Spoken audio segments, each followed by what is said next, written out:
Olá, turma do 5º ano, tudo bem com vocês? Eu sou a professora Juliana e vamos trabalhar em Ciências, a água no ambiente no livro 2. Vamos começar a nossa aula de hoje retomando a tarefa de casa que foi na ficha de atividades nas páginas 77 e 78. Vamos lá? Página 77.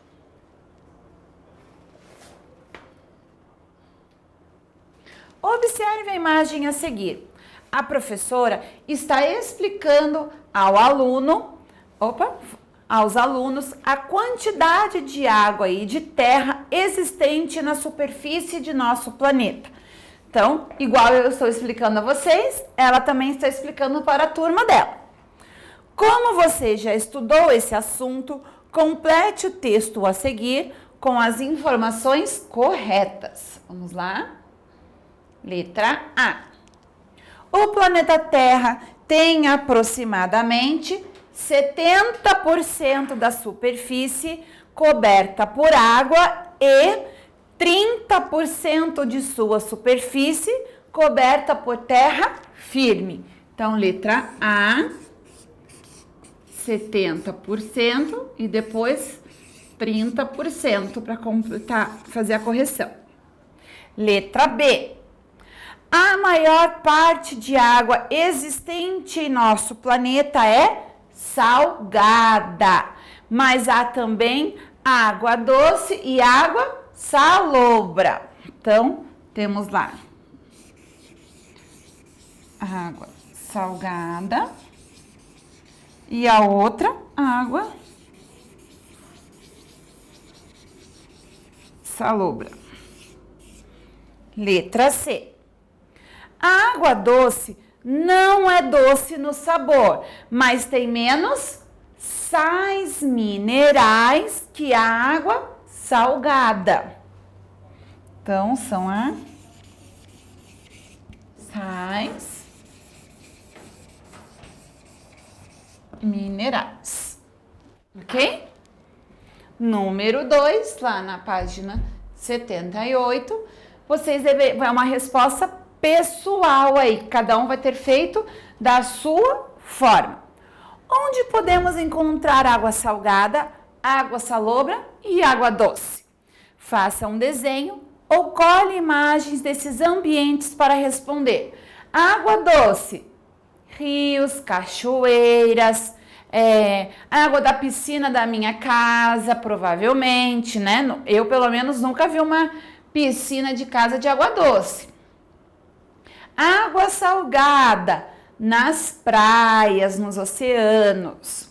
E água salobre, como já vimos lá no nosso livro, os mangues são um grande exemplo, que é o encontro da água doce com a água salgada.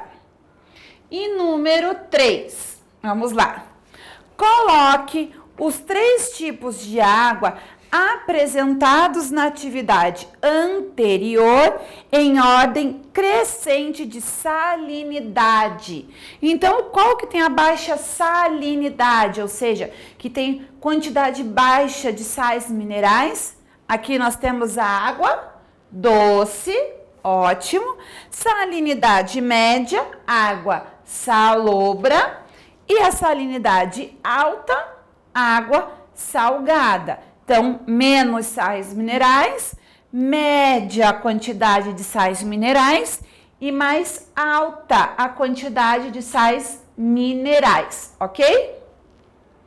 Vamos lá para o nosso livro, então, continuando.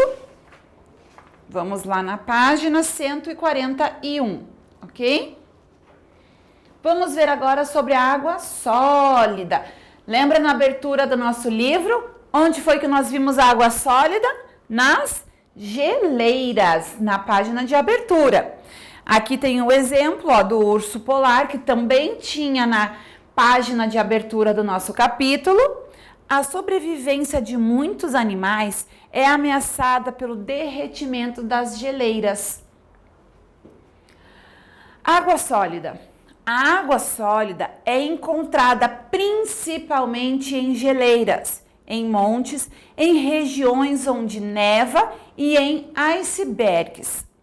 Estudos indicam que algumas geleiras têm diminuído em nosso planeta devido ao aquecimento global, pois este, ao aumentar a temperatura média da Terra, faz com que o gelo derreta. Então, se a água está lá no estado sólido, eu esquento, ela vai voltar para o estado líquido, tá? Uma consequência desse derretimento é o desaparecimento de habitats de muitos seres vivos. Além disso, o derretimento das geleiras eleva o nível dos mares e oceanos, e com isso, muitas cidades poderão ficar submersas. Como que é isso, pessoal? A água das geleiras é a água do mar, ali que está congelada, certo? A água dos oceanos.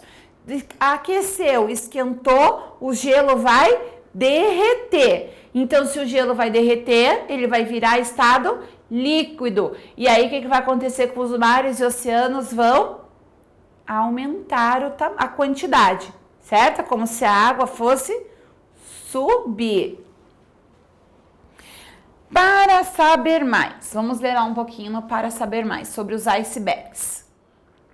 Você já deve ter ouvido falar em icebergs e do Titanic. Já ouviu falar? Já viram um filme chamado Titanic?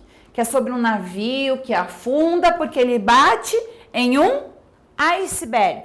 Então, olha lá. Titanic foi um grande navio que, por um acidente, colidiu com um iceberg. Gigantes gelados. Vamos ler. Os icebergs são blocos de gelo que se desprendem de geleiras existentes em áreas polares do planeta. Por isso, eles são comuns nos chamados oceanos glaciais, no Ártico ao norte e no Antártico ao sul do planeta. Então, são grandes pedras de gelo, né, que se desprendeu e ela foi pelo mar e ela fica flutuando ali no mar, nos oceanos muito gelados, os oceanos glaciais. Essas grandes massas de gelo são formadas de água doce. Variam em seu tamanho e em sua forma, podendo ser achatados ou pontiagudos. Sabe aquela expressão que diz, isso é apenas a ponta do iceberg? Ela se refere ao fato de que o pedaço que aparece de um iceberg, a ponta que fica fora da água, corresponde apenas à 10ª parte de seu tamanho. Então, olha aqui a imagem do iceberg, a gente só vê apenas um pedacinho dele, que muitas vezes é enorme, que está para fora da água, e o restante está lá dentro. A temperatura da água é tão baixa que esse iceberg não derrete assim tão rapidamente, demora muito, né, até ele derreter, mas a água é muito gelada, tá? Então, lembrando aqui que a água lá que se forma é água doce, não é que a água salgada congelou, mas aí quando mistura lá no oceano, se torna água com muitos sais minerais. A formação de um iceberg acontece assim, olha lá. O movimento das ondas e o calor fazem aparecer rupturas nas geleiras. Os fragmentos que resultam dessas rupturas são os próprios icebergs, que passam a flutuar pelo oceano. Então, olha lá, o aquecimento, o calor e o movimento da onda faz com que lá na geleira faça uma ruptura, uma rachadura, e aí esse pedaço se desprende da geleira. E quando esse pedaço se desprende da geleira, ele vai flutuando pelo mar, tá bom? Então, isso é o iceberg, eles são duros, por isso que diz ali que do oceano, do navio do Titanic que bateu, e aí acabou fazendo com que um navio afundasse, porque quebrou uma parte lá do navio, tá bom? Então, pessoal, para a próxima aula, vocês vão fazer a página 79 e 80 da ficha de atividades. Aqui está a página 79 E aqui eu tenho a página 80, tá? Que vocês vão fazer e nós iniciaremos a próxima aula com a correção dessas fichas. Nos vemos na próxima aula, turma. Tchau!